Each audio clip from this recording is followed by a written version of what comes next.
नमस्कार दर्शकों, रिपब्लिक भारत के डिजिटल मीडिया प्लेटफॉर्म पर आपका स्वागत है। मैं हूं आपका वास्तु गुरु आशीष गुप्ता। आज हम बात करेंगे मंदिर और घर के पूजा स्थल के बारे में कि इनमें दोनों में क्या डिफरेंस है।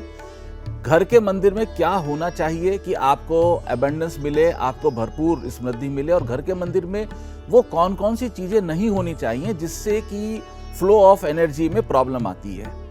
मेरे वीडियो को आप अंत तक देखें और आपको मैं इसमें बहुत छोटे छोटे टिप्स देने वाला हूं कि घर के पूजा स्थल में, एक तो घर का जो मंदिर है ना, उसको मंदिर नहीं कहते, उसको कहते हैं पूजा स्थल। जो सार्वजनिक रूप से बना हुआ है, शहर में, कस्बे में जो बना हुआ है, जहां पर सर्वसाधारण ऑल ऑफ द पीपल वहां पर आते हैं और वर्शिप करते हैं, उसको मंदिर कहते हैं। मंदिर क्या है? मंदिर हमारे पूजा की वो स्थान है कि जहां पर हम जाके ईश्वर को प्रार्थना करते हैं, ईश्वर से प्रार्थना करते हैं कि भाई हमें इस जन्म के लिए, हमें हमारी जिंदगी जीने के लिए हमें लक्ष्मी जी प्रदान करें या सुख प्रदान करें, और इन सुखों से निकलते हुए हमें हेल्थ रहे, हैप्पीनेस रहे, बच्चे संतान मिले, और फाइनली फिर हमें मोक्ष की प्राप्ति हो। मोक्ष की प्राप्ति का मूल सिद्धांत सनातन धर्म का निचोड़ है। घर के मंदिर में क्या करते हैं? एक तो घर का जो पूजा स्थल है वहां क्या करते हैं? घर का पूजा स्थल आपके घर की टोटल पॉजिटिव एनर्जी का जनरेटर है।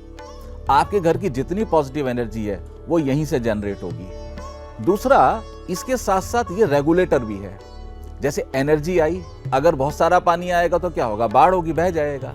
तो पानी में एनर्जी है, ऊर्जा है। इसी तरह से जो पॉजिटिव एनर्जी ईश्वरीय कृपा से आपके घर में आ रही है, वो कृपा प्रॉपर्ली रेगुलेट हो और वो घर के हर कोने तक जाए, ताकि पूरे वास्तु में जितनी दिशाएं हैं उन सब में एनर्जी का फ्लो बने, और एनर्जी के फ्लो के फलस्वरूप आपको भरपूर लाभ मिले लाइफ के हर एस्पेक्ट में। तो पूजा स्थल के बारे में क्या करना है? पूजा के स्थल में एक तो जो आपके घर में पूजा स्थल है, अच्छा एक और अंतर है।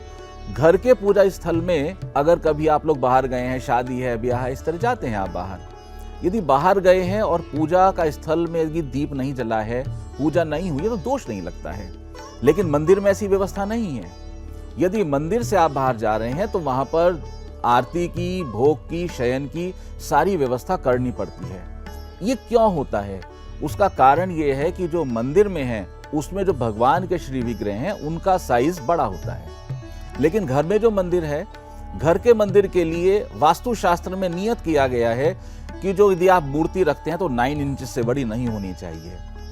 तो भाई आप देखें, आपके अपने अपने घर में और इवन कमर्शियल प्लेस पे, आपके शोरूम्स पे यदि 9 इंच से बड़े भगवान के श्री विग्रह रखे हुए हैं, तो आपको ख्याल करना पड़ेगा कि उन श्री विग्रह के लिए आपको रेगुलर एक पंडित जी नियुक्त करने पड़ेंगे, जो उनकी प्रॉपर, उनकी आरती, 3 टाइम की आरती, कम से कम 3 टाइम की आरती और उनके भोग की व्यवस्था रखें। यदि आप ऐसा नहीं करते हैं तो फिर आपको उस वास्तु के दोषों का उनको आपको संभालना पड़ेगा, नहीं तो पंगा हो जाएगा। ठीक इसी तरह से घर की व्यवस्था है।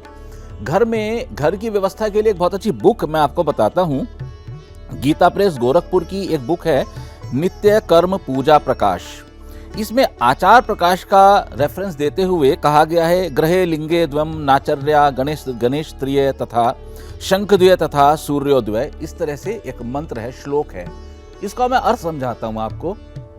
इस श्लोक का अर्थ है कि घर के पूजा स्थल पर 2 शिवलिंग, 3 गणेश जी की प्रतिमा, 2 शंख, 2 सूर्य, 3 दुर्गा जी की मूर्ति या 2 शालिग्राम भगवान के एक साथ पूजा करने से जो फ्लो ऑफ एनर्जी है उसमें प्रॉब्लम आती है। तो यदि आपके घर के मंदिर में इस तरह की स्थिति बनी हुई है तो कृपया जो एक्स्ट्रा ईश्वरीय जो प्रतिमाएं हैं वो नहीं होनी चाहिए। अब आप कहोगे सर नहीं होनी चाहिए तो हम इनका करें क्या? हाँ, ये $1 मिलियन क्वेश्चन। इसका क्या करना चाहिए?